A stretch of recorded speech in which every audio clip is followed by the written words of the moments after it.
No point in declaiming an ode when we have our own special code. No need to speak, no need to sing, when just a glance means everything, not a word need be spoken. Lately, I've become worried about my wife. She used to be an upbeat person, but lately she's become very sad. She cries at everything. Long-distance telephone commercials, nature specials when animals of prey get killed, sometimes over nothing at all. She'll George, just be washing the dishes and suddenly slump over. George, I can hear you. I'm right here. I'm just trying to explain how you've been lately. How I've been. Yes, your tendency to be kind of sad. Well, that's very funny, kind of hilarious, actually, because from my viewpoint, you're the one who's sad. Me? You. Why, that's ridiculous. Why should I be? Why should you think I'm sad? I don't cry. I don't carry on. Exactly. You're the one who can't stop crying. She cries when she makes salad. She cries when she swifts the floor. She cries when she pays the bills and uses her tears to seal the envelopes. But She even cries in her sleep. She wakes up in the morning and there are little pools of tears in her ears. She gets up, they trickle down her neck and become little pools in her collarbone. And where are you going? And then she goes. She never wants to talk about it. No matter. It's not like I don't have other things to attend to. There are lots of developments in my field, and I must constantly keep abreast of. Too many, in fact. The task is quite Sisyphean.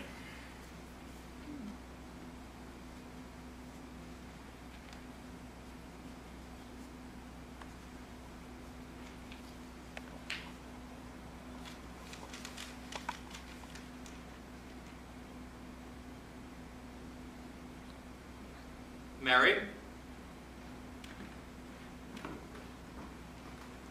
Yes. What's this? What is what? Husband or throw pillow? Wife or hot water bottle? Marriage or an old cardigan? Love or explaining how to use the remote control? What is that? I'm asking you. It was in my book. That's odd. Right here in my book. It's a new book. Is it a bookmark? It was written on a scrap of paper. Maybe some bookstore worker put it there. It's in your handwriting, Mary. I don't know what you mean.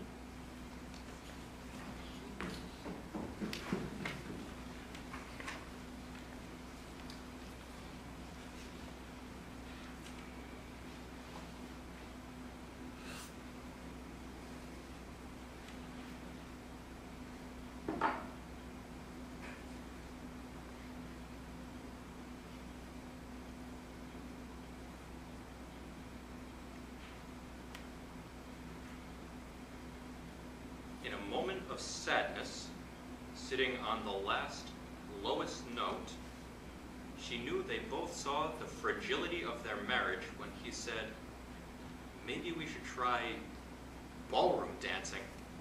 Mary!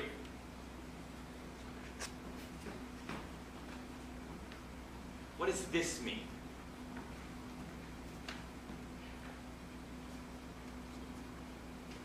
I have no idea. I know you put this in here. This couldn't possibly be me. You've never suggested ballroom dancing. So you're saying someone snuck into our home. There are people you know put who go notes into into my houses book, and take my ladies' tea. underwear. Yes. So Take. Operative word. Not leave behind. The fragility of their marriage. What is that? What does that mean? these notes aren't from me. How many times do I have to say it? Just admit it. Admit you're the one going around leaving bad poetry lying around. It isn't me.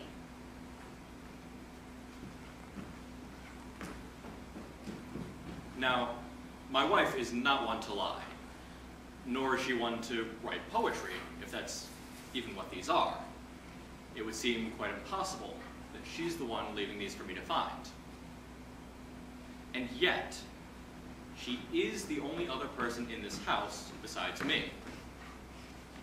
And so I thought, maybe I'd catch her in the act.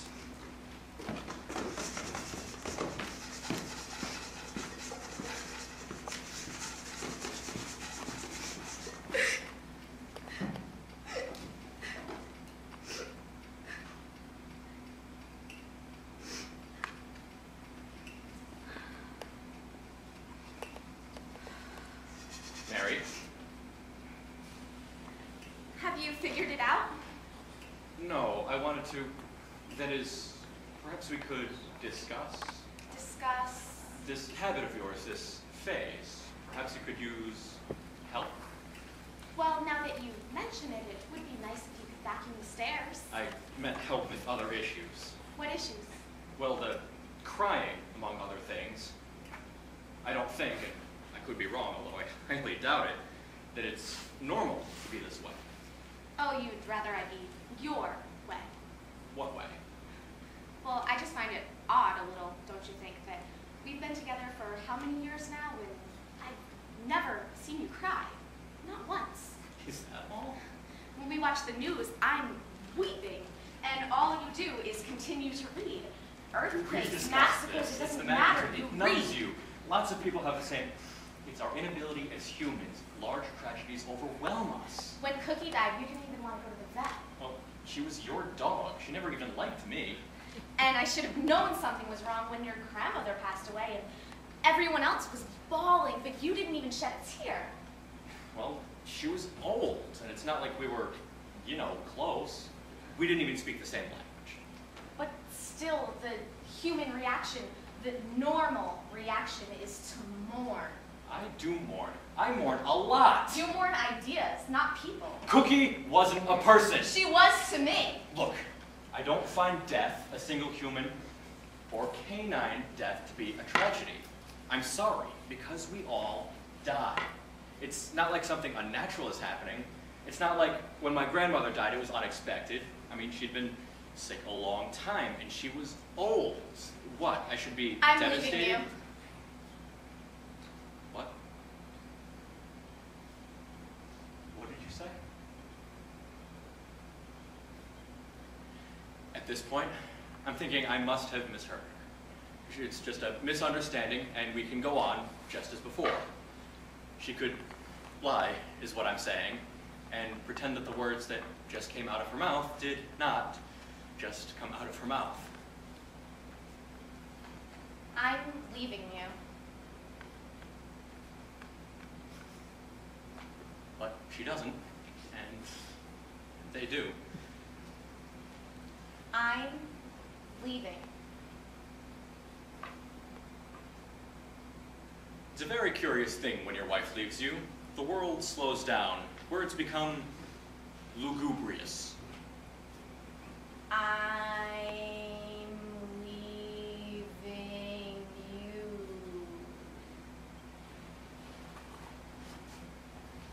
My heart was beating very fast, but instead of thumping, every beat was saying, take it back, take it back, take it back, just like that, like a rhythm.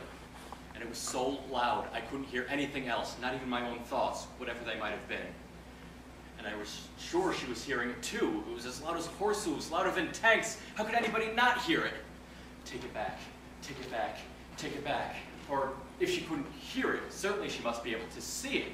The words running like ticker tape through the whites of my eyes, like those old cartoons when a cat's hit in the head with a mallet. Take it back, take it back. My whole body was begging her. Take it back, take it back. If you leave, it'll destroy me. Take it back, take it back. I'll be a city in ruins. Take it back, take it back. It's not too late. Take it back, take it back. My whole body was shouting. Couldn't she hear it? Why wasn't she saying something? George? Yes? Well, don't you have anything to say? Go.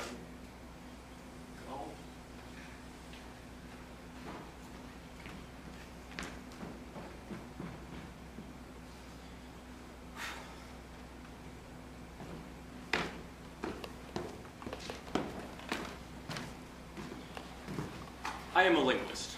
That is my trade.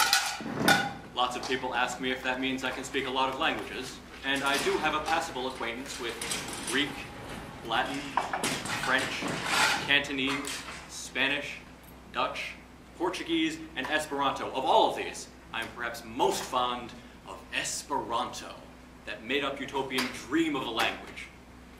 Proudly, I say to you, La vivo sen Esperanto estas neimagebla al mi. Life without Esperanto is unimaginable to me. So, what is death to a linguist? What is, so to speak, worth mourning? I know this. There are 6,900 languages in the world. Of these, more than half are expected to die out within the next century. In fact, it is estimated that every 2 weeks, another language dies.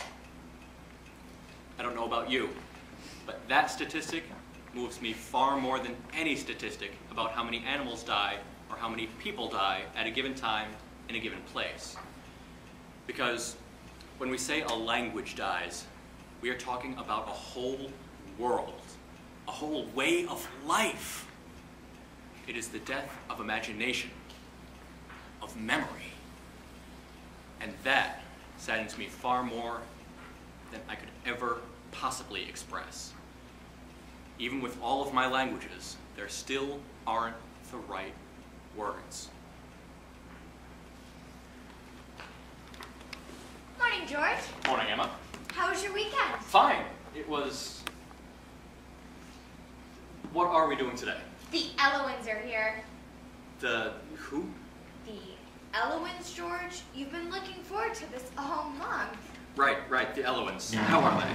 They're fine. They wanted breakfast, so I took them to an IHOP, and now they're waiting in the lounge. George, is everything okay? You seem a bit... I apologize. I will focus. The Elowins.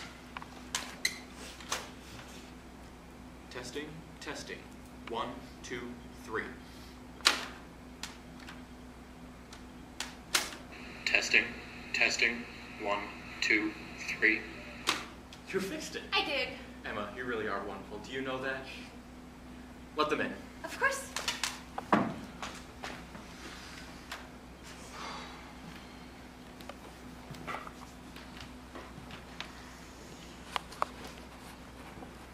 Right this way? Come in, come in. Welcome. Welcome to the Language Archive. It's an honor to have you both here. How was your flight? I am not depressed. First of all, I think you should know that. Depression to me is numbness, the absence of emotion. My husband sees me bow my head and weep and thinks that this is depression. Sadness, he calls it. My husband is very reductive.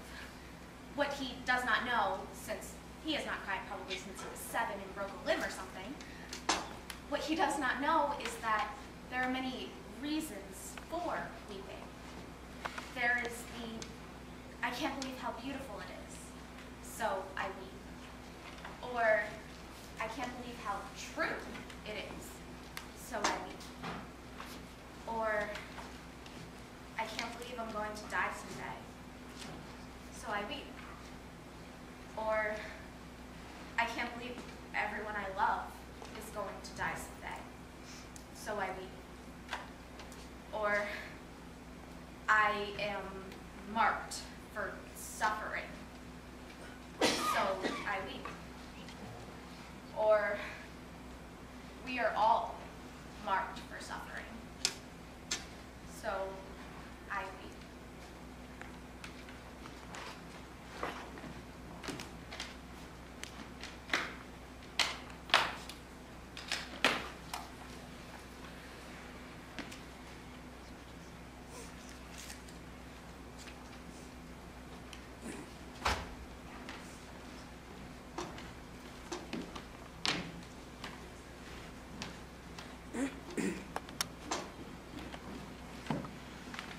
Where we are now is the very heart of the Language Archive, a 500-strong collection of priceless tapes and recordings.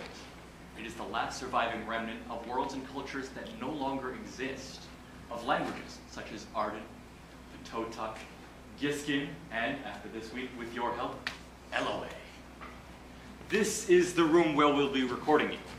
I can't begin to tell you how excited we were to find there were still speakers at LOA left. We thought the language died out in 1954. And the fact that you're married.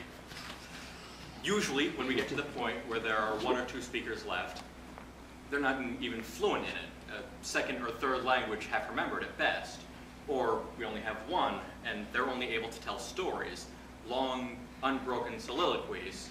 But to be able to record actual conversations, well, this is just so exciting. I'm really quite beside myself. Well, shall we begin?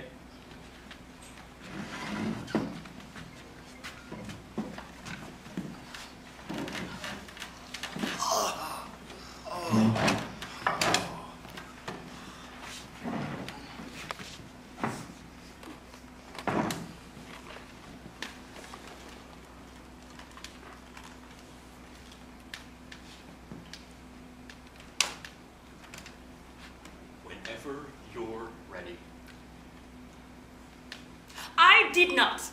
Yes, you did. Did not.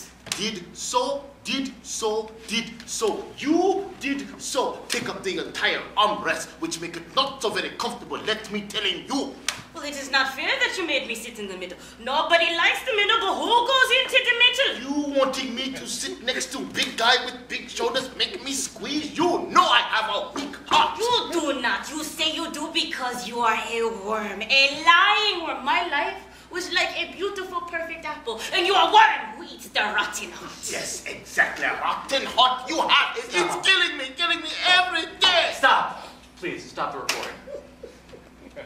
I'm sorry, but is this somehow for our benefit? Excuse. That you're arguing in English, is that for us? No. This is mostly assumption. We are talking in English. Because English is a language of anger. Only angry people speak it. Only hot people. Yes, with guns. And very bad manner. But our language. Our language is too sacred for this kind of Our angry talk. language is a language of... What would you call Our it? language is a language our parents filled into our ear. At night with susurrations. Whispering. Yes, because it was the language Of their hearts. There was no English in their heart. No. Consequently, there is no English in our heart. So true. And that is why we can argue in it, say mean, hateful, ugly things. Yes. That is what English is perfect for. Yes, makes sense, see? No, makes sense. I don't see. He is angry, we are angry at each other. I'm not angry. The whole point of having you here is to study, to record your native tongue. Well, if you would apologize, then we would speak it. We apologize? Yes, first time we are on plane ride, you take window seat. I can't see nothing. Okay, no big deal. No big shirt off my back. But then I have big dots. Oh, no. Oh, yes, and this is not just about plane ride, no. Not just about armrest, no. This is much bigger fish. This is what my husband is like in life. In life, we are on plane. We are on journey. And always he takes window seats. I gave you my youth. I gave you my blood. Look at me now. I am old man with a weak heart. Oh, and me? My heart, it hurts too. It hurts because I married you and not Gary Segal when I had chance. Oh, Gary Segal? Gary Segal, get a fucking Segal! Yes, he is good to wife. He say, here, sweetie heart of mine, you take window seat and I will sit next to big smelly man. Complain all you do. Do I complain? Complain about what? Complain about your bitching bad cooking. My cooking? Yes. What is wrong with my cooking? Force it down my gullet, I do, but it is like sludgy. You used to love my cooking. I see the way you smack it down. Because I pretend. You awful man. Oh, yes, this chicken is very good, Walter. Thank you. I hate you. Calm down. Do you know what it is like to labor each day to make a meal only to have it spit out? Poisoning me, you are. Oh, worse than to be shot in head, worse than to be stabbed in chest. Stab in chest, walk in park, compared to your stew, salt in everything. It's deliberate. You know about my That is it. You have pushed me too far. I didn't want to. There's a woman, no. Attending to me into silence, never to speak, never to. Oh, yes? ahead to me into the silent, everlasting void, ever! What is going on here? Alta? Reston? Reston!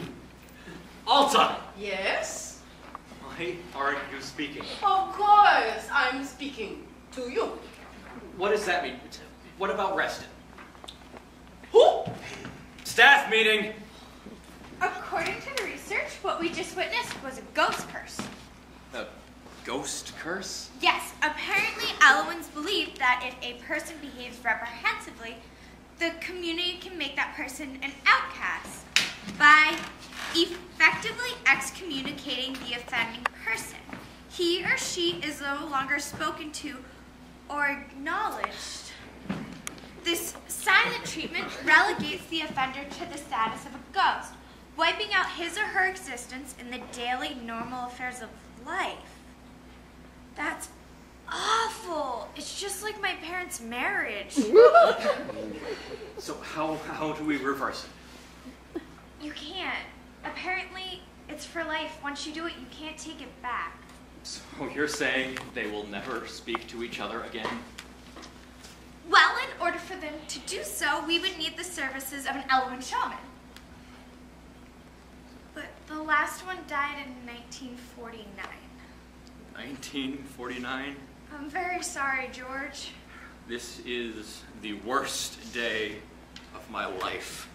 Don't you think that's a bit of an overstatement? Not really.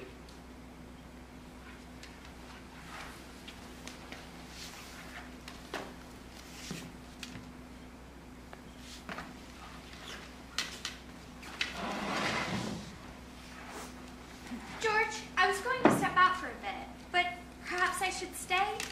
That is, if you wanted me to, I could. George? What was that? I said, I'll be back.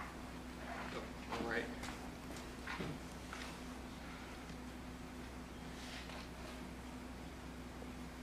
She likes to visit other marriages like a tourist, but like a tourist, she knows she'll never get inside.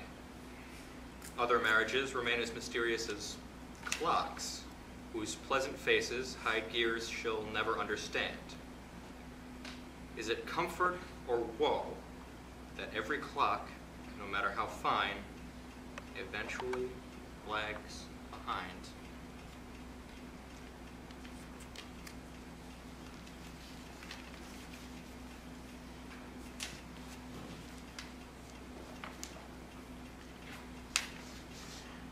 We pushed on into the wilderness, and there, between the gorge and the river, we discovered a heretofore unknown group of people. They called themselves Eloba, river people, and they speak a lilting, melodic tongue not unlike the rushing of water. Legend has it that their language was created long ago by the first man and woman who fell in love upon seeing each other and needed words for all they wanted to convey. What sounds, what stops, what movements of the teeth and tongue, all were chosen for what sounded beautiful. This was their courtship, and it is said that when the language was first spoken, it sounded exactly like song. The world this book describes is gone, dead, never to return. And this beautiful, wondrous tongue, forged mysteriously and inexplicably over centuries, perhaps millennia, is about to disappear forever. We are standing on the precipice, my friends. You are looking right at it. You are all that stands between an entire world and oblivion. So, I ask you, will you choose to remember? Or will you choose to forget? Please tell the person at the other end of the table that he should change his cologne because the smell is truly making me nauseous. And please tell the woman she should learn some grammar because one is nauseated, not nauseous. Please tell the person at the other end of the table that he smells like a with raccoon guts for 7 days. And tell the woman, ooh, you mean like the smell of your cooking? That's enough. I want you. I want you. I want you to eat that.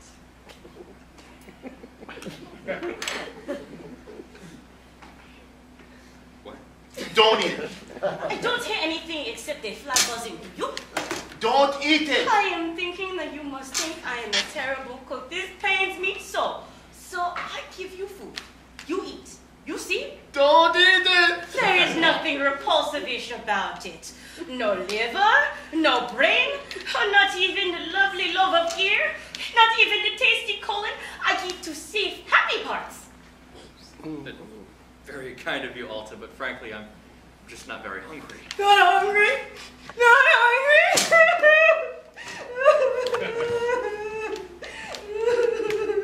Alta. He won't eat, you won't eat. Why doesn't Alta just kill herself? I meant no disrespect, Alta, please. I am useless. More useless than a sterile goat. My ancestors would spit on me. A woman who cannot cook. I am a worm. I am useless. An utterless girl. No! Alta! Please! Alta! Alta, look.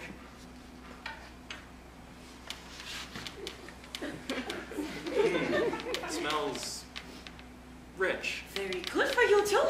Don't eat it.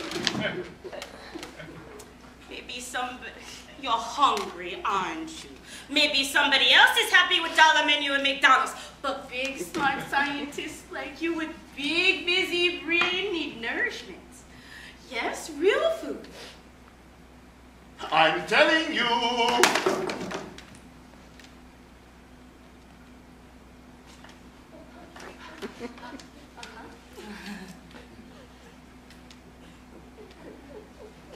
George, is this a bad time? No, no trouble. Alta, rested. If you could.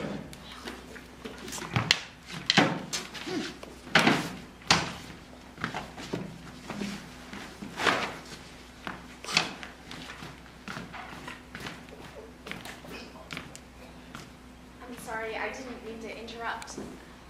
No, no worry. I was just... You didn't go. Why are you dressed like that? This is what I wear when I travel. I didn't mean to come this way. The cab driver wanted to take this route. Cab? Why? I could have driven you. That's very nice of you, George, but I don't think that's how this works. Anyway, I didn't realize we'd be going right by the campus. I found myself saying, I need to make a stop before I even knew I was going to say it. Where exactly are you going? To the station, and after that, I'm not really sure. George, there's something I wanted to ask you about the way we left things. Yes. Are you sure you have nothing to say to me? You must have something to say.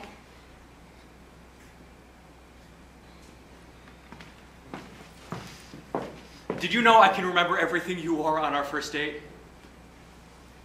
You wore a blue shirt with part of a handprint on it in white.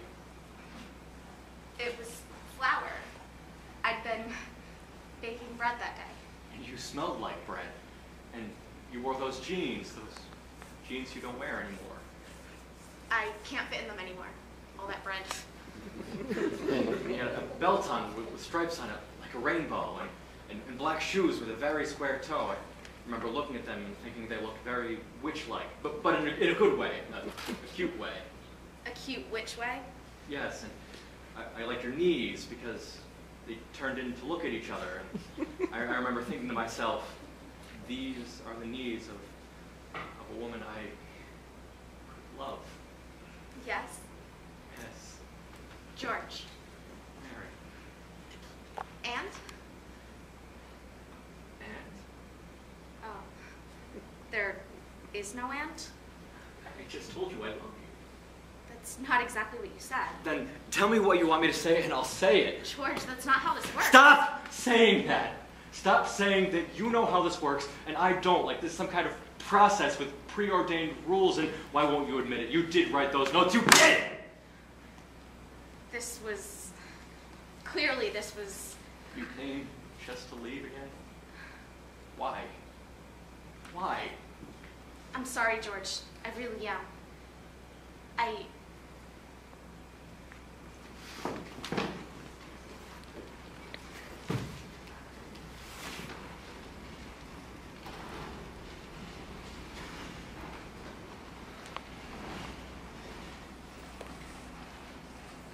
Again.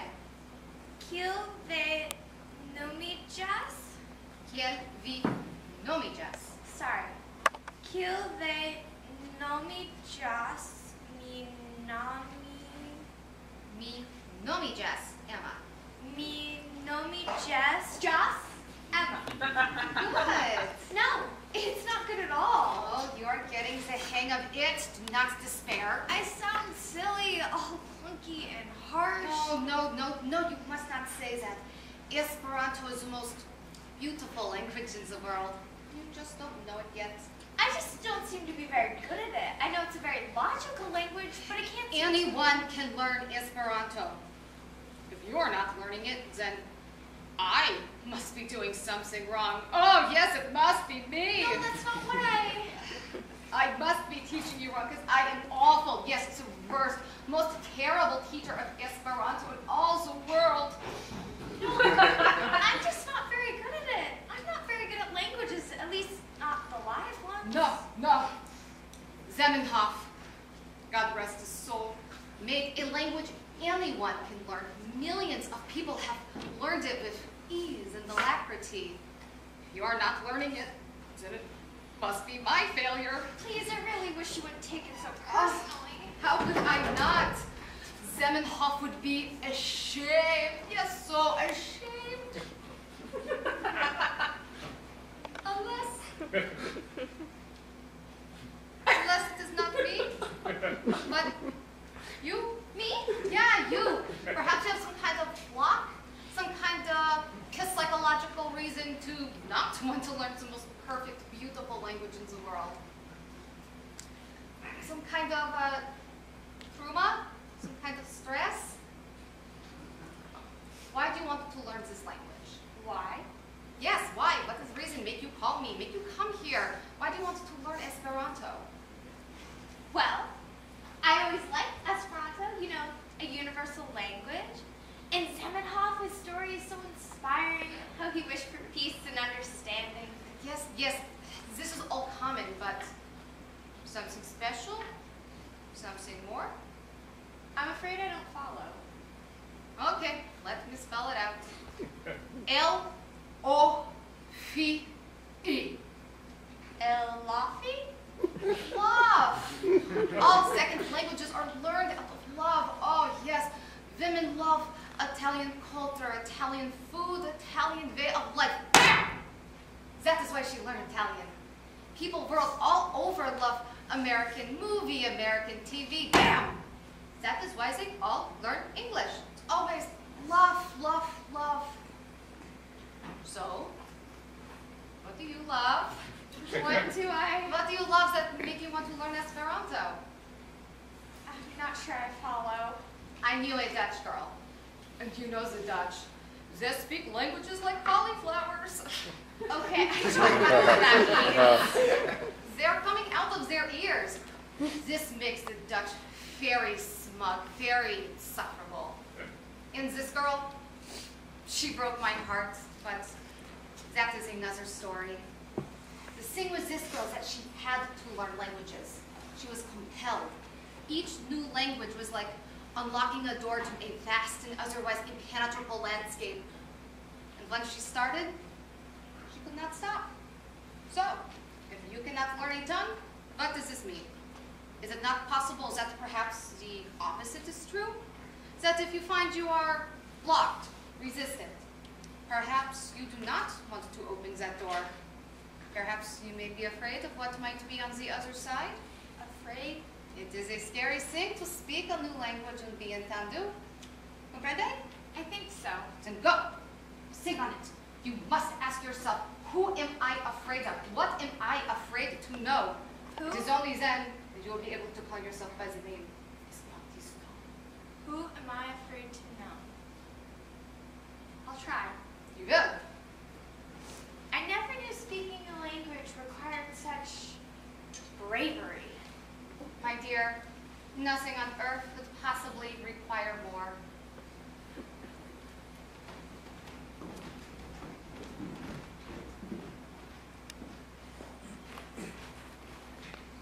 I lie on the floor of the lab. For how long, I don't know. But I have a kind of waking dream. I dream that the floor of the lab has become a boneyard of languages.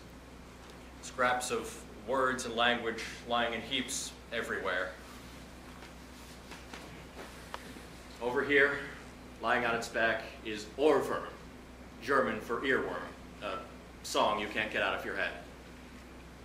Over there, Ambus Sinistris, being left-handed in both hands. Lying at my feet, Lethologica, the inability to recall the right word. And there, right in front of me, are all of the words I should have said to Mary, but didn't. Say the right thing, George. Say the right thing and maybe I won't go. Maybe this isn't all irretrievably broken. Maybe we can still go on to have a life together. Maybe even grow a little old together and die in that non-tragic way you're so fond of. So, what do you have to say for yourself? And when I get home, I will be calling wonderful Gary Siga, saying, "Hey Gary, how is Deja? How is your wife? How is Deja? Is she happy? Of course she is happy because she has nicest husband in our fog village." And when I get home, I will be going to Avia's restaurant. Yes, because everyone knows Avia, everybody makes knows stew. that. Oh, no one makes stew like Avia Brosa stew. For 1,000 years. Someone close it. Sticks make restaurant to trap and die. I don't see no. Stop it! What is wrong with you? You're acting like children, and I'm sick of it. Do you hear me? Sick of it! And if you don't resolve this, I'm going to send you right back to where you came from, where you two can torture yourselves as much as you like for the rest of your pathetic, miserable lives. I mean, my God, you two could have had it all. It was right within your grasp. But through sheer selfishness and pig-headedness and meanness, you have chosen darkness. You have chosen isolation. You have chosen loss. Your whole world is slipping through your fingers. All of it is about to disappear, and you won't fight for it. Fight for its existence. And excuse me if that makes me crazy. Excuse me if I find that just unbelievably wrong.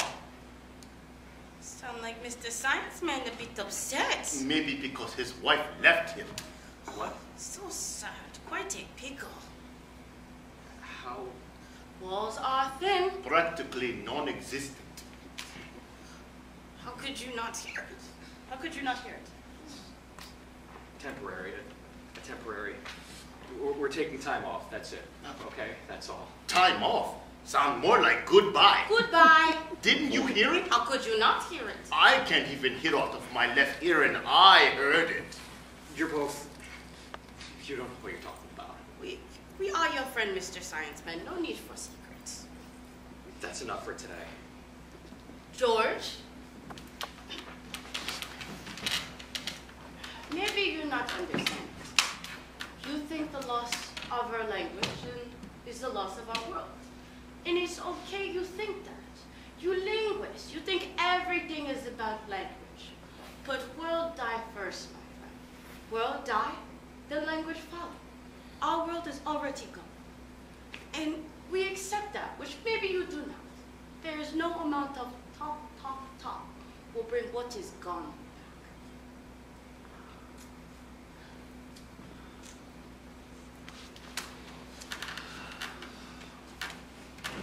So sad to be so young and left alone. Vremte nat, care sigo shuste. Ușteve, Gary Siga. Mirne glesala. Este umela.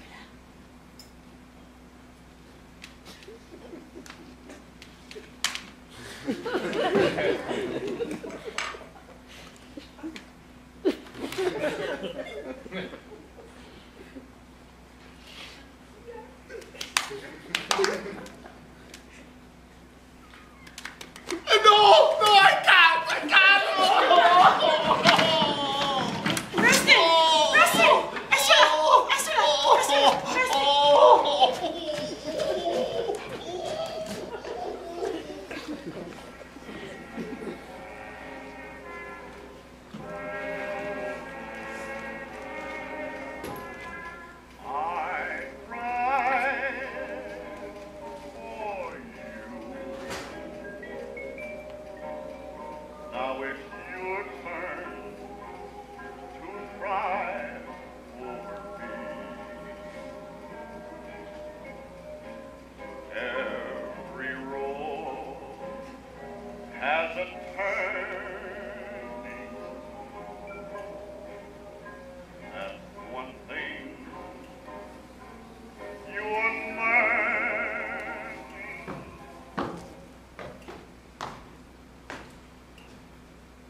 Excuse me. Excuse me. Do you have the time? Oh, yeah. You're wearing a watch. Oh, I know, but you see, I'm always worried that my watch is a little fast or a little slow. It's an old watch. Very valuable, sentimentally speaking. And so I have to ask people constantly what time it is to check it, make sure it's accurate. That seems, if you don't mind me saying, to completely defeat the purpose of wearing a watch. Indeed, indeed.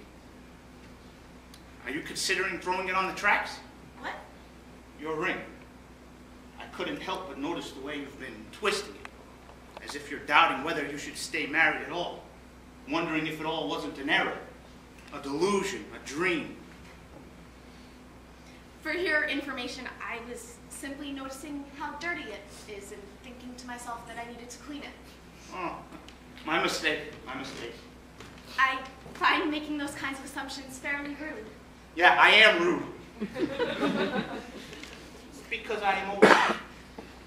Well, that's no excuse. Well, you'll be rude too when you're old. You'll see. I don't think so. So you left. Excuse me? Your husband. How did you know? Oh, your suitcase, your clothes, your air of guilt and freedom. Where do you plan to go? I don't know. Not that it's any of your concern. Certainly isn't. I agree. Might I inquire, though? Why? Why? Why did you leave? It seems to me, if you don't mind me saying, like a fairly large decision. And most of us, let us face it, do all we can not to change. But here you are, a woman who has chosen change. And so I'm curious, why? Because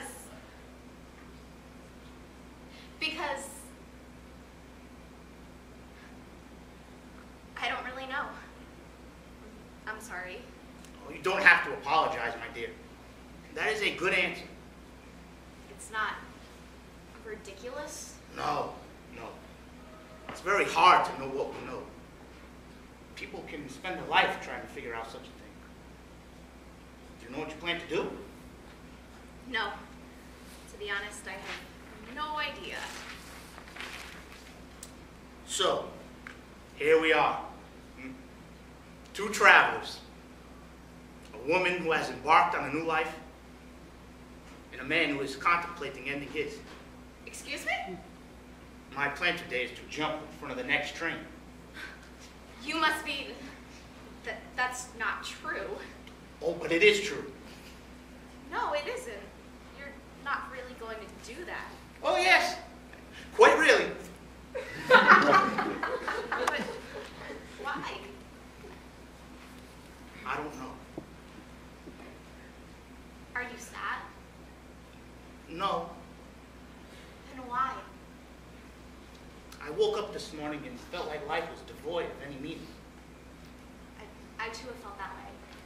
Many times. I felt that nothing I did would ever have much significance in the world. Yes, me too. And that every day was just a trudging forth, a monotonous sameness, one foot in front of the other. But for what? Yes, exactly. For what? Yeah, but you see, I do not have it as easy as you. I have no state I can change so easily. Nothing to blame for my lack of meaning except myself. I have no children. I have no wife. I have no work. Not anymore. But that's wonderful. To have nothing? To have nothing. To be tied to nothing. To be your own. I think that's both the saddest thing I've ever heard and also the most wonderful.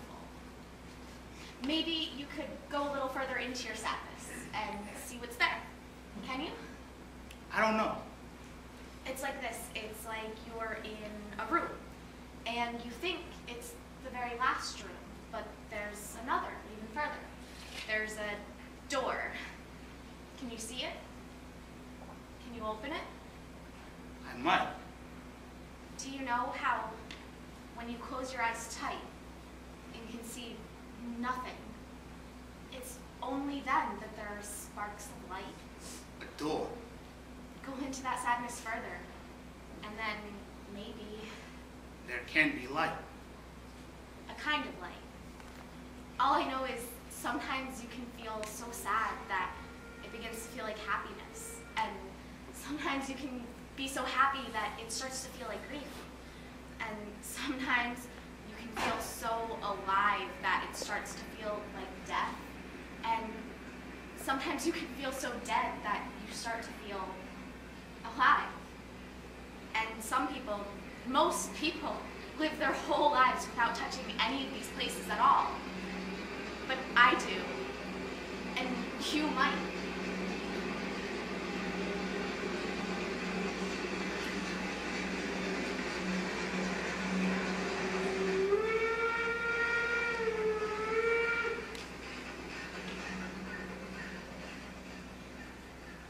Did you see it? The door, the other room? Not quite yet. But I might. I'm glad you didn't jump. I don't know why I didn't. I might tomorrow.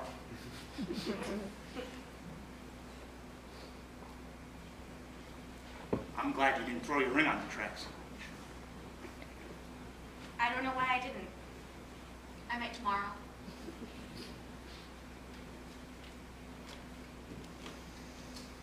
I'm hungry. Finished! We should eat something. Perhaps you'd like to join me? Actually, I would. Not to be nosy, but what is in that box? Well, my dear, now that's a long story.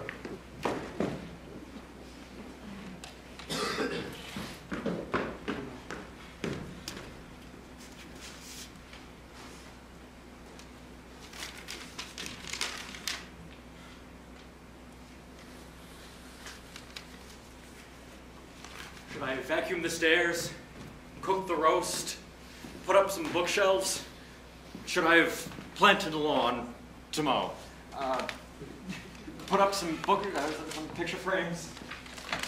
Yes? No? How does this work?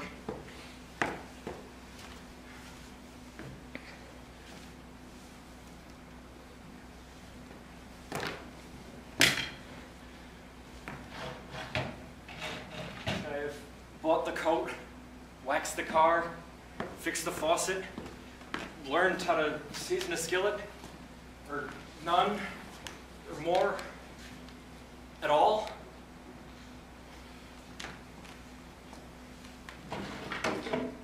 Well, how now, brown cow?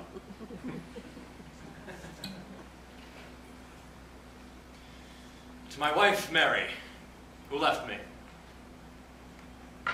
Twice. And it's like I can still hear her voice saying, I can hear you, George. I'm right here. I'm right here, she says.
How is he?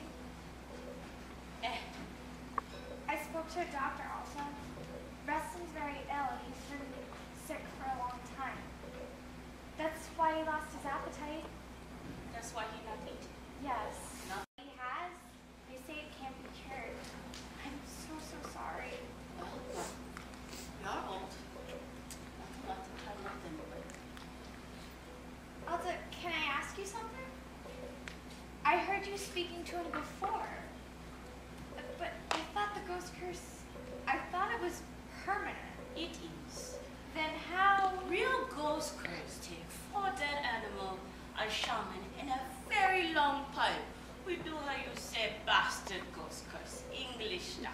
If we were in LOA, we can never take that. But everyone know if you say something in English, you don't really mean it. Say something in English, and you can always take it back. Are there words in LOA that have no equivalent in English? Yeah, like whole thing have no equivalent.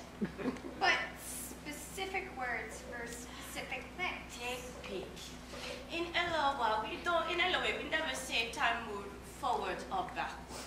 Time is like pool, big or small. If we have slow day, we have big time. If we are in rush, we have small time. There is a word for a woman that looks beautiful from far away, but not so beautiful from up close. There is a word for a man that acts younger and younger as he gets older and older. There are all sorts of useful words, but no English version. How do you say I love you in LOA? We don't say it like that. We we don't say it like that. Like something you feel. We say mir ne glesula. Mir ne glesala. Mir ne glesula. Which mean don't leave me. Don't leave me. Because that is what I love you mean to us. I never want to not be with you, and I never want not by my side. Mir ne glesala. Maybe you should say it to Mr. Science Man, see what happened. What? Oh, Why would I do that? Oh, just an idea. Everybody needs to say someone to say hello to in the morning and goodbye to at night. I don't know if it's that easy. True, a lot of men kind of thick. Took a year for Reston to finally say yes. But I thought you were the one being chased by Gary Siga. Oh, not by Gary Sega. But after you chasing Reston, he running around with Disco, Daka, Rena, Masi, Fifi,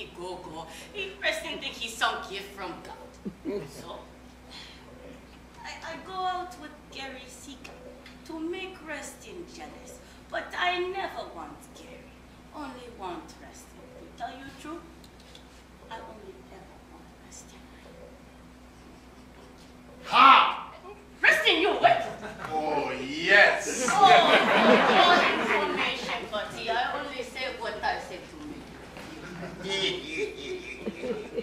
Oh, you terrible man. Yeah, come kiss this terrible man.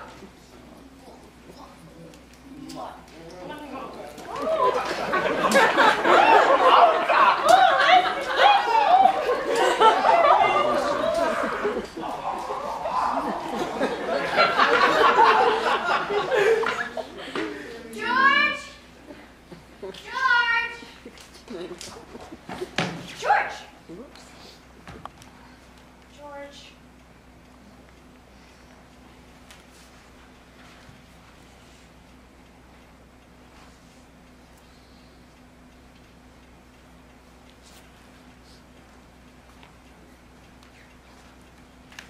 So, this is your house.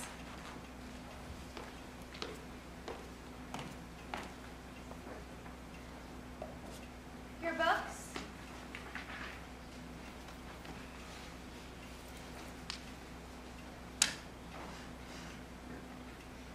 Your wife.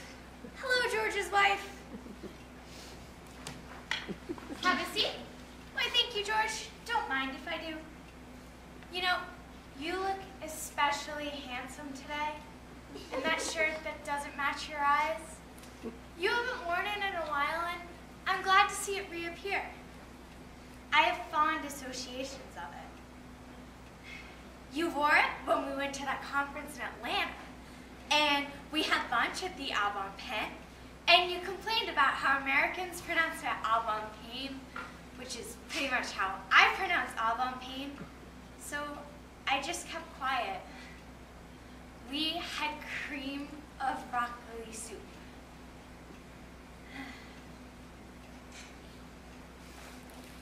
You know, George, there's a little bit of hair at the back of your neck, and it makes me sad, as does the sound of your voice and the way sometimes I see the elastic in your socks give out, and I see them slumping around your ankles.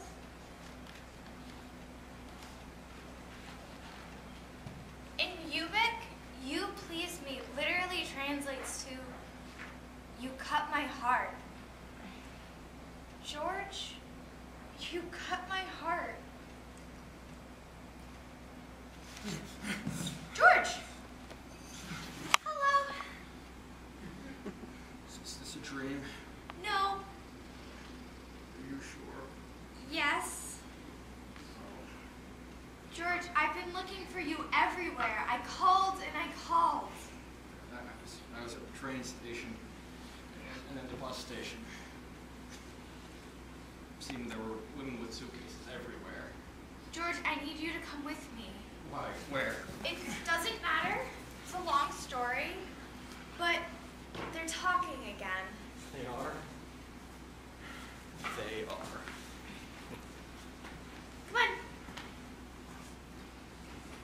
Come on. Fine.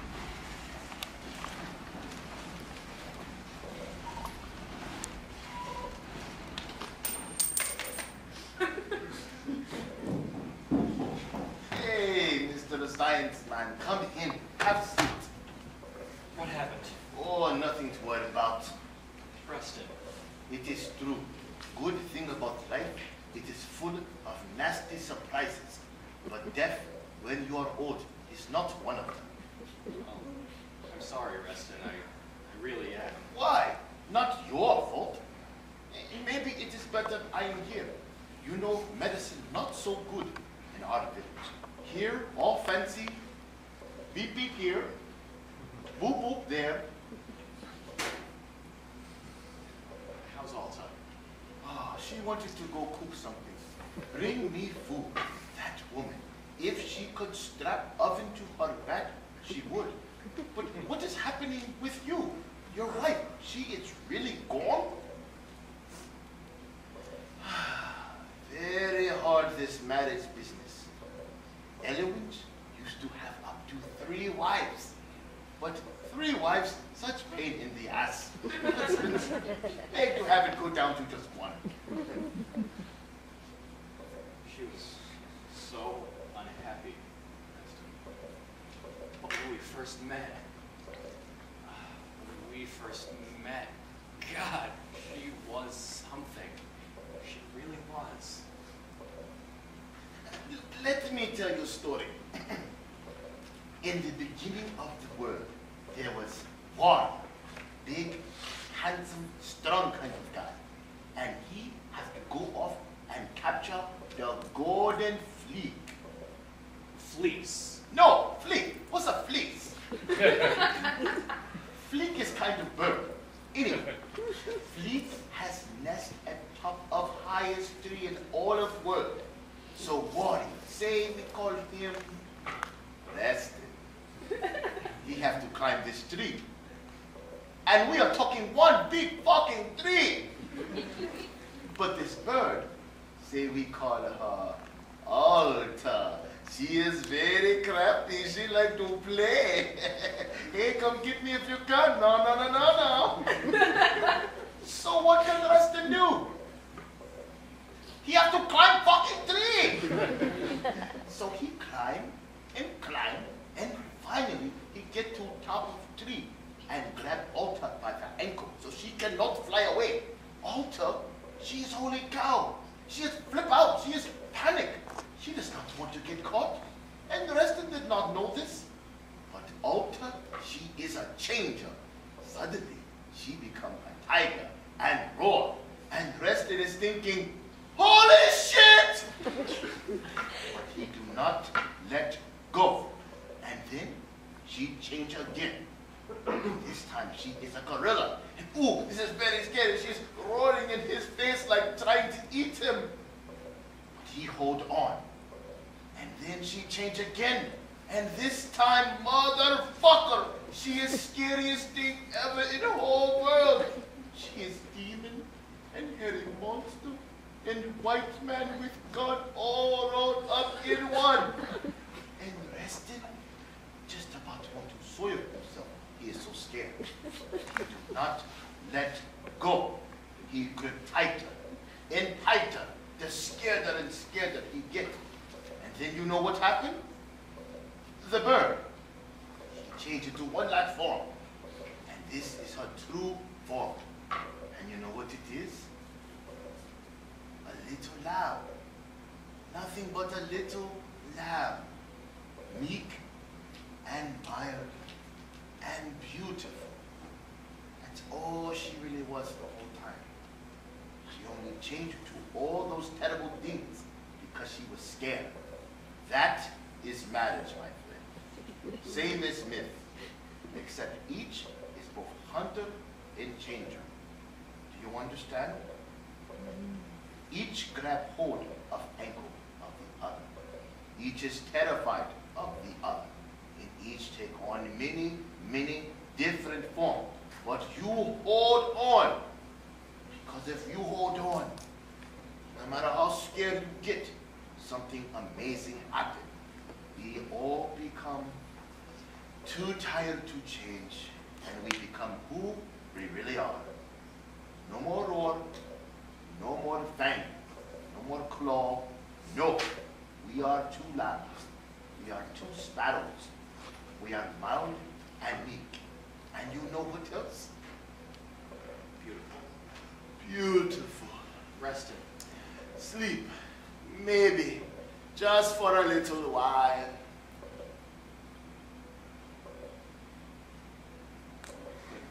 She let go. Rested. She let go.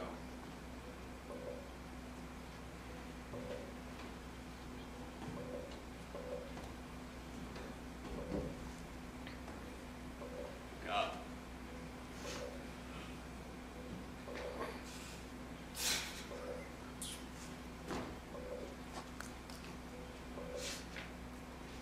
Is this how this feels? This is how this feels. How's he doing?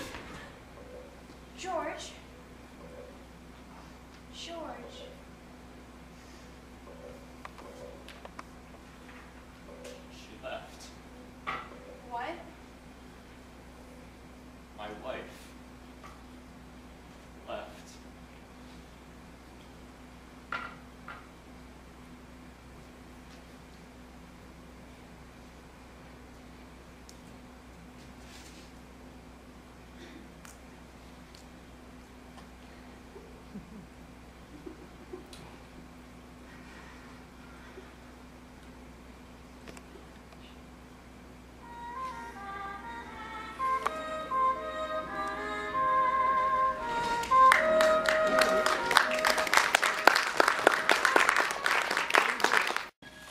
Short lesson in Esperanto. Mi estas amata. Mi estas amata. Mi estas amata. Mi estas amata. I am loved. Mi estas amita. Mi estas amita. I have been loved. Mi estas amota. Mi estas amota. I am about to be loved. I am about. Mi estis amata. Mi estis amata. I was loved. I was. Mi estis amita. Mi estis amita. I had been loved. Mi estis amota.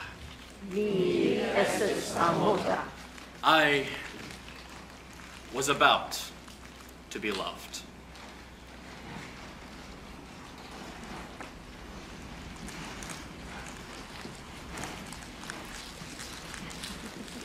¿Quién cosas la cuca? ¿Quién cosas la cuca? Emma, ¿qué me comprendes? I love George. No. You es just George. He's the most wonderful. He's my boss. Cagues en mi margarita.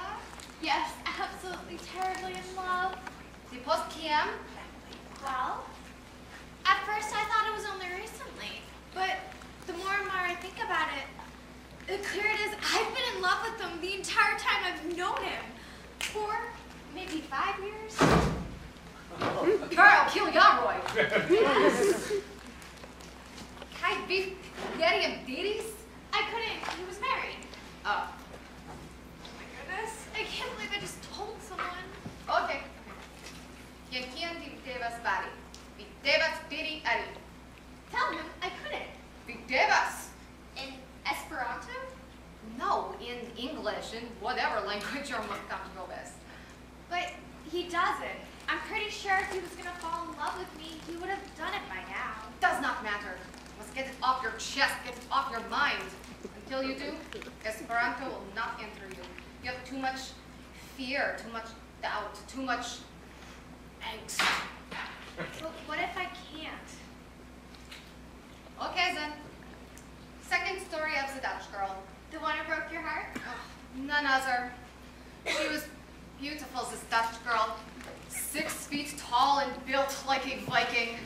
She could swim frozen rivers, catch rabbits with her bare hands. She taught me how to cook a fish and build a klerokia. And then? And then came the Basque man. The Basque man? Yes, the Basque man with his berets at a rakish angle. So what happened? Is it not obvious? I, who had only ever known German, was no match for the romance and mystery of the Basque man. It was a new door, and so I did all I could to keep her. She was already fumbling for the keys. What happened? What did I do? Told her I loved her. Told her I could not live without her. Told her the sun rose on this shoulder and set on the other. And Then she left. didn't she understand? Are you not listening? She was Dutch. She spoke better German than I. Then I don't understand. Don't you see? I was heartbroken, yes.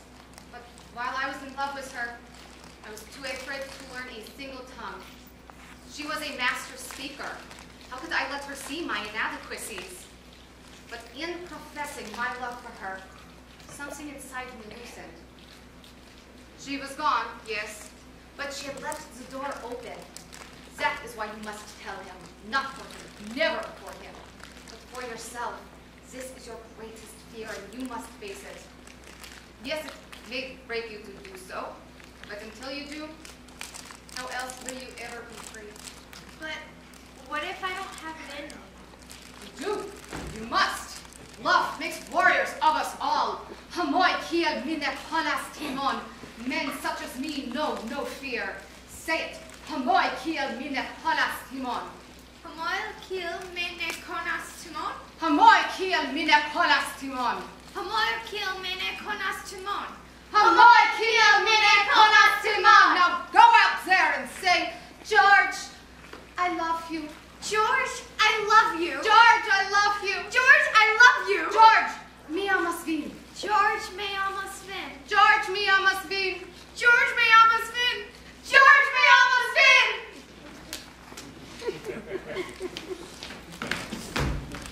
I leave the office and I feel great. I feel like I'm on top of the world.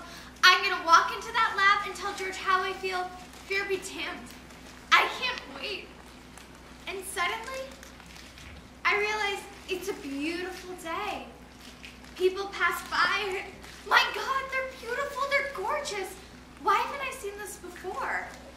People pass by and the women are beautiful. Their babies are beautiful. Even the beggars are beautiful. And then suddenly, a breeze lifts across my face and brings with it, excuse me, what in the world is that incredible smell? That was the smell of bread. But where is it coming from? Right over there. I follow his hand, and I see the Blue Tulip Bake Shop. The sunlight hits it at a slant, and it's so perfect, so beautiful, just like a movie set. Someone's perfect idea of what a bakery should look like, except it's real, and it's right there. And you know those cartoons, where the son of a food becomes a hand, and the fingers of the hand lift a character by its nose right out of its seat? That's what I feel happening to me.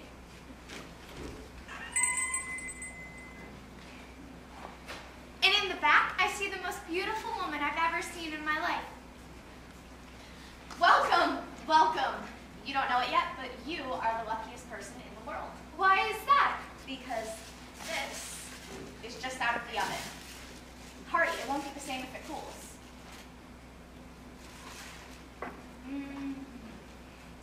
It's so good.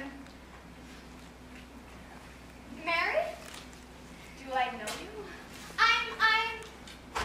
No, I must be mistaken. I thought you were a different Mary. A different Mary. How marvelous. I've never been mistaken for another Mary before. What can I do for you? Well, I was walking by and I smelt your delicious bread. We have sourdough, of course, but also lavender chocolate, 4-grain lemon pomegranate, wild honey and pistachio, fig and manchego. And do you make them all yourself? I make them all myself. I bake bread all through the night, and when the bread is all gone, I close the shop, and then I go home and sleep. Sometimes I dream I'm baking bread, and that's how it goes.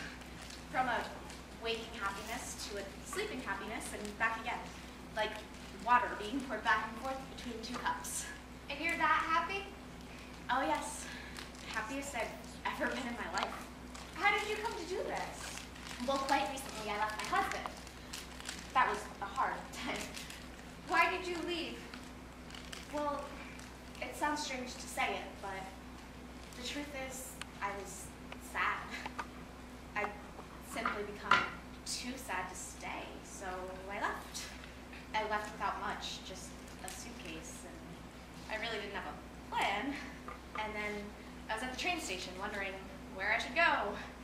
And I met this old man. He asked for the time, and we started talking, and he told me that he was a baker, but he was leaving his bakery. Why, I asked him, and he told me that he was tired of baking bread. he had never wanted to be a baker, but his father had been a baker, and his father's father had been a baker, and so on and so forth. His last name was actually Baker, if you can believe it. Anyway, this man had decided enough was enough. He locked up his bakery, put up a sign that said closed until further notice, and he was off. And then I noticed he was carrying a very odd box, and I've always been the curious type, so I asked him what was in it.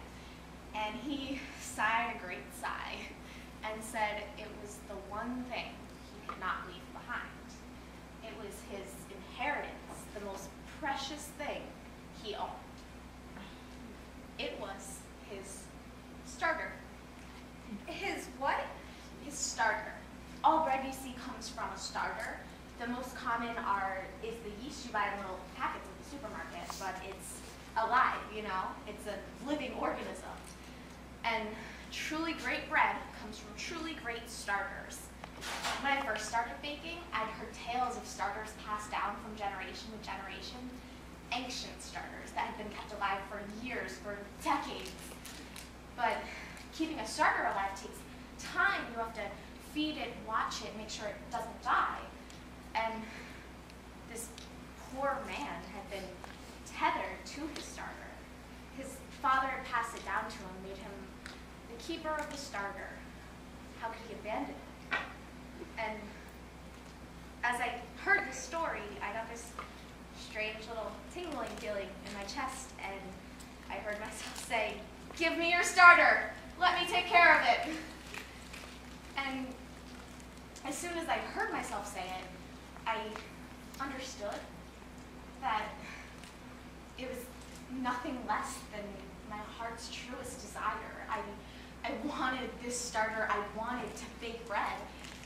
And I have no idea why, but this man must have seen something in me he trusted, because he gave me a starter. He gave me the keys to this bakery, and now he's off, traveling the world just like he always wanted. And that is how I wound up here, baking bread. Isn't that a marvelous story? And you won't go back to your old life? Oh no, never. I belong here now. And you don't miss your husband? No. I mean, I think of him, worry about him, you know.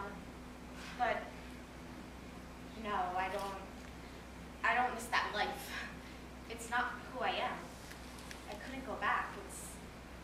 It's not just that the door is closed. It's that I don't even know where the door is anymore. Well, now, what can I get you? What? This is a bake shop. I assume you'd like to buy some bread. I'll take whatever you gave me. That was delicious. An excellent choice.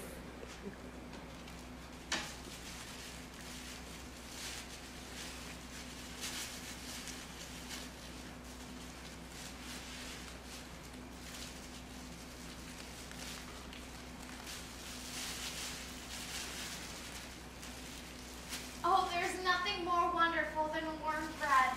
So true. George! George, I have so much to tell you. George?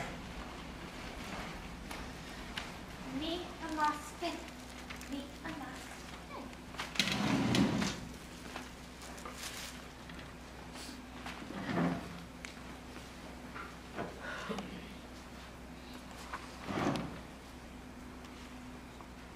It hit your leaf. What is this? Nothing. Mir neglesala. That was Alta's voice. Yeah, she's part of it. You've spliced together different recordings, but they're all saying the same thing. In all their different languages, the same thing. How long have you been working on this? Not so long. It's my project, I guess you could call it. Is this for something? Is this for Mary? No. How could it be? I don't even know where she is. It's funny. I was cleaning the other day and I found one of her earrings. There are other things too. I find things of hers all the time. Even now. I've cleaned and I've cleaned, but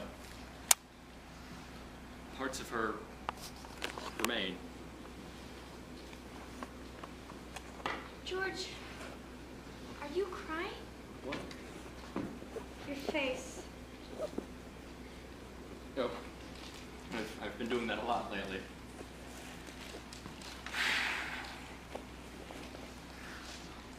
So, what was it you wanted to tell me?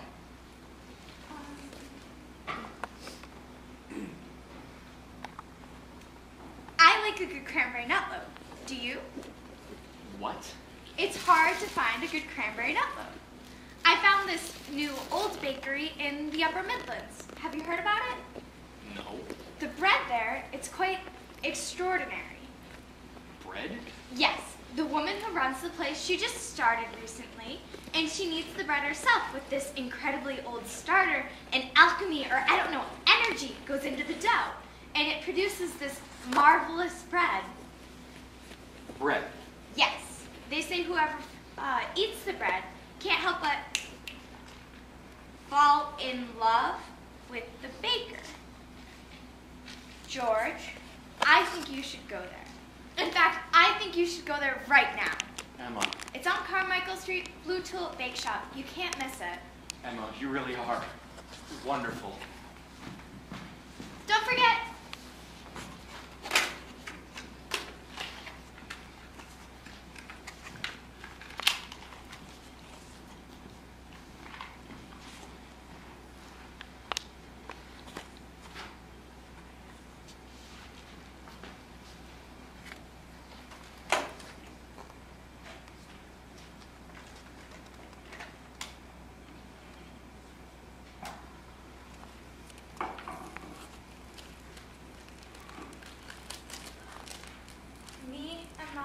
George.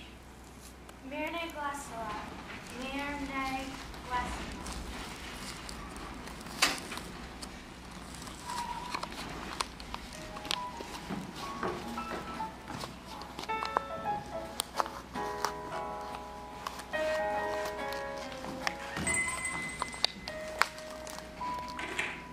I'm looking for you.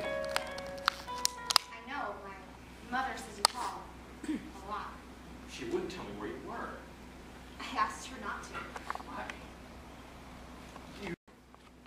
Never understood what you were trying to say.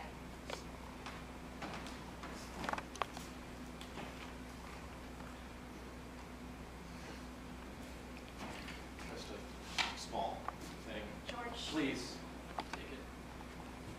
Thank you. You're welcome. Wait.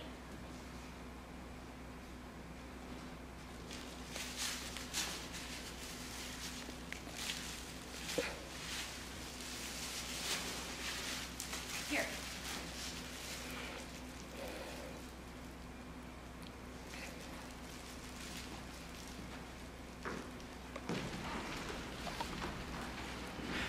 Every now and then, I have a dream. I dream of Eden. Eden Smith. Eden was the last speaker of Slevich. She was born in 1912, and she told me once in one of the great displays of understatement, "It's sad to be the last speaker of your language." Yes, it is. And then I start thinking about my grandmother. Even now, years after she's died, I can still hear her voice with utter clarity. It tells me things in a tongue that is both as familiar to me as my own face and absolutely incomprehensible. This language, this cacophony, this gibberish, this music. My grandmother kept it locked inside of her like a recipe, like a riddle. And to me, that made her strange. I didn't like her strangeness. I separated myself from it and from her the very first chance I could. I've been spending my whole life trying to make up for that. I guess I always will.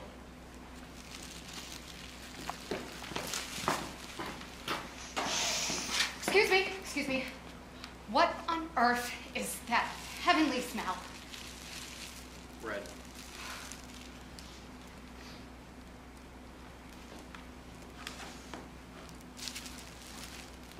Where did it come from? There.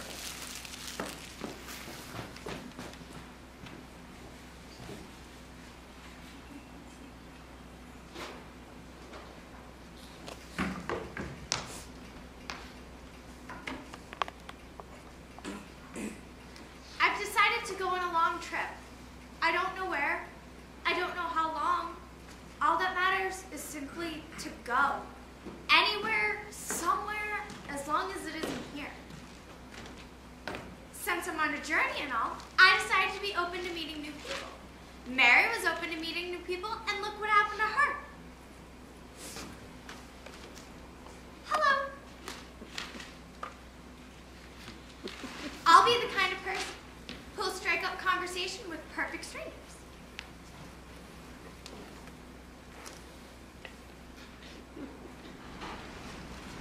Nice weather we're having.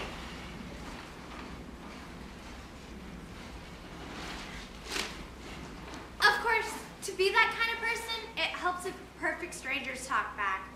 Well, no matter. I brought lots of reading material.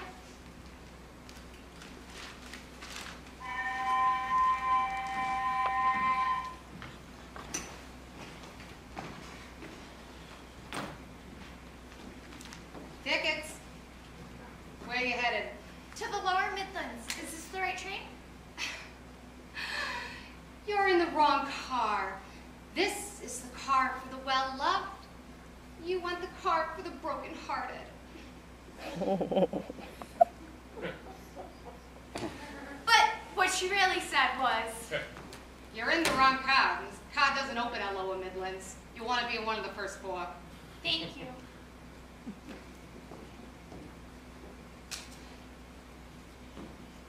I'm just about to get up and move my seat, Gwen. Excuse me, but how are your eyes? My eyes? Can you see very well? I always thought I could see quite fine. How many fingers am I holding up? 4. I'm not holding up any fingers. Oh dear. Maybe I should check your vision. Huh? And just like that, he does. You know, I don't usually get eye exams from perfect strangers. Look up. I always thought I had quite good vision. Look down. Would you like an apple? I brought some with me. Nenne Kinder. You'll be in Parleson Esperanto? Speak it. I invented it. Could this man be? Could this be none other than L.L. Zamenhof, my instructor's personal hero and the inventor of Esperanto? None other, please. Well, this is turning out to be a wonderful trip.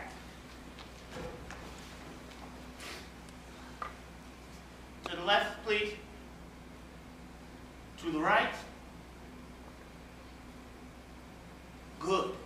What's your prognosis? Well, my dear, I hate to break it to you, but you are going blind. Blind? No. Yes.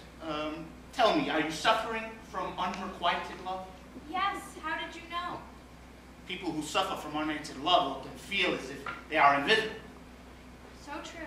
And it is a little known fact that to be invisible is to be blind. Light, you know, has to bounce off of the retina. That's how we see.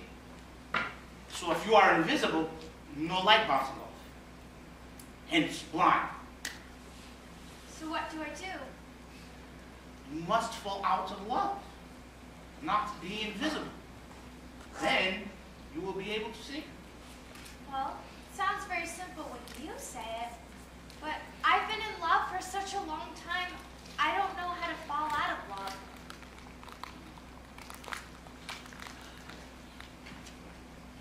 How many fingers am I holding up?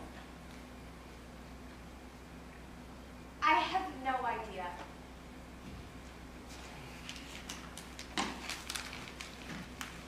Where's this train going? To the lower Midlands. Will I see my family there? You don't know where your family is? Lots of rest, lots of sleep. Fall out of love as soon as you are able.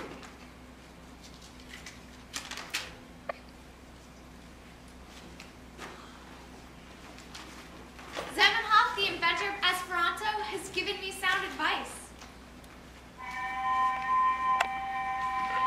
This is my stop. I watch him go, this great man, and then I wake up. Emma? George, I thought that was you. I just got on. Where are you headed? to the Lower Midlands. Why? Didn't you see my note? What note? In the lab? No. I haven't been back to the lab since I saw you last. Well, if you must know, I'll be taking a trip. A trip? Yes, to somewhere quite far away. And when will you be returning? I'm not sure, but when I do, I'll be looking for a job. But you have a job. I'm talking about a different job? You're leaving the archive?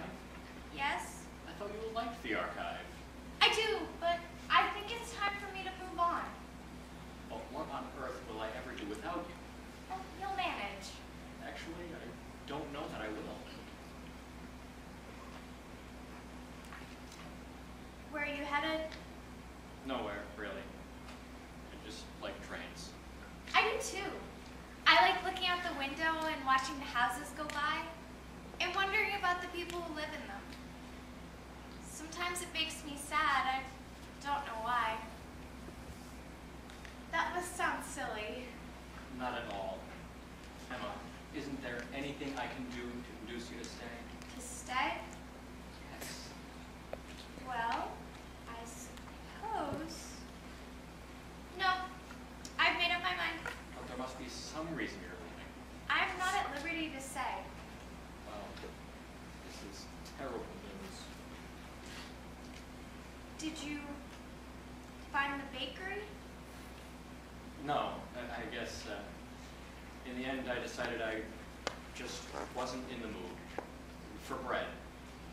I don't think I will ever go there. Never? No, I don't think I ever will. And then something happens. My vision clears and, oh, it isn't that I'm falling out of love or anything, but it's like I can see George. I can see him so clearly. I can see him as a little boy riding the trains with his mother, with his father, without his mother, without anyone else, and I can see how happy that makes him. I don't know how I see all of this looking at him, but I do. And I thought I was in love with him before, but that was nothing. That was just a warm-up. This is it. This is love. And it's awful and terrible and really overwhelming. George, Yes. would you really hate it if I quit? Yes, I really would. Well, I suppose I can stay. Really? For a little while. Please, Emma, it would mean so much.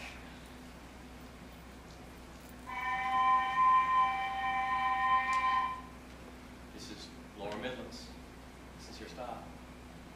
No, actually, I don't think it is. Now, I'm not saying George was motivated out of anything other than a desire for things not to change. It's not like he was in love with me or anything. He was just used to having me around. Is the equipment ready? And now I'm not saying he'll grow to fall in love with me or anything. I mean, I'm trying to be realistic here. But lately, it seems to me, maybe it's my imagination, but he lingers. Excellent. The microphone is working again. Me Amosvin George. Mirne Glasola. Mirne Glasola. What was that? Nothing, just gibberish. A letter.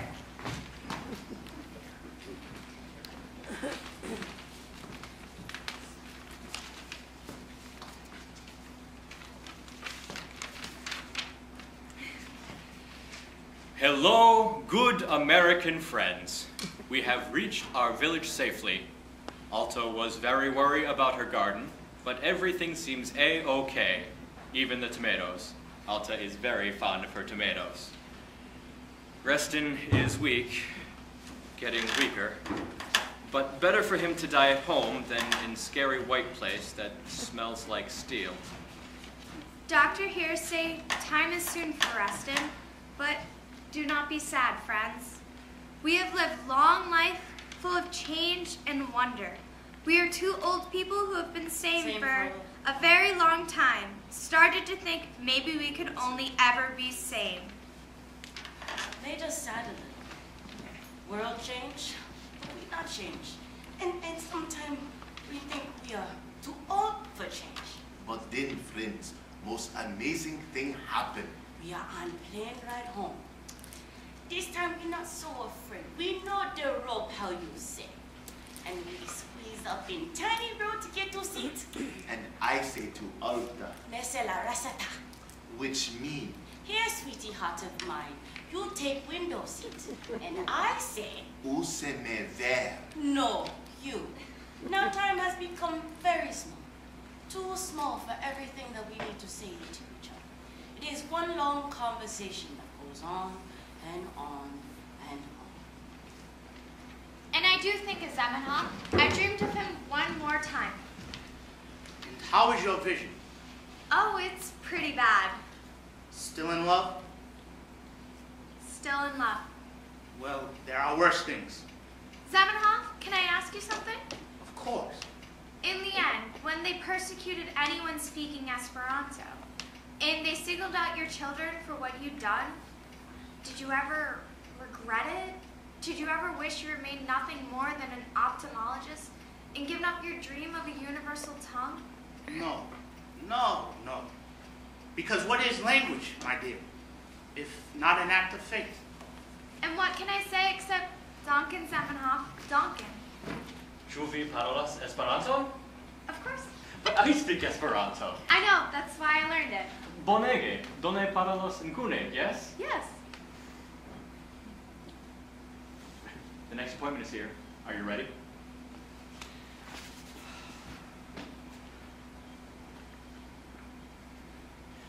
Welcome to the Language Archive. How was your flight?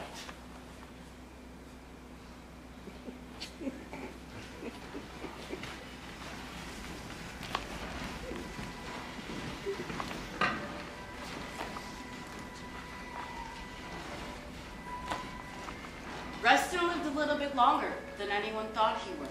He and Alta bickered lovingly until the end of their days. They didn't die, though. They became two trees that intertwined around each other, so one would never have to suffer the loss of the other. And I know that it sounds like some old myth and not reality, but that's the way I chose to tell it. And what's it to you if the last two speakers of Eloah are now trees that whisper lovingly to each other all day long? Mary continued to bake at the Blue Tool Bake Shop. Mr. Baker never returned. She only received a postcard once from an island off the coast of Greece that accompanied a box of dried grapes. The postcard said, "Feed this to the starter." And she did. The starter continues to produce marvelous bread. And eventually, Mary listened to George's tape. It was the saddest and most beautiful recording ever made. A symphony of voices, all saying the words, "I love you," in each of their own doomed tongues. After George's visit, the bread did noticeably get salty, but even then, it was still delicious. George never did read Mary's last note. Once, when he was a very old man, he came across it. And by then, he felt the wounds were so old that he could bear reading what they had to say. But upon unfolding it, he found the note was blank. And whether it was blank because Mary hadn't written anything, or because the ink had faded after so much time, George was never able to say. George never did fall in love with Emma. They worked side by side for many years, and that was a kind of love. But no, George never did fall in love again. But on his deathbed, out of all of the memories of his entire life, only one came back to him. And it was this. It was the time that Emma embraced him after he knew in his heart of heart that Mary was gone.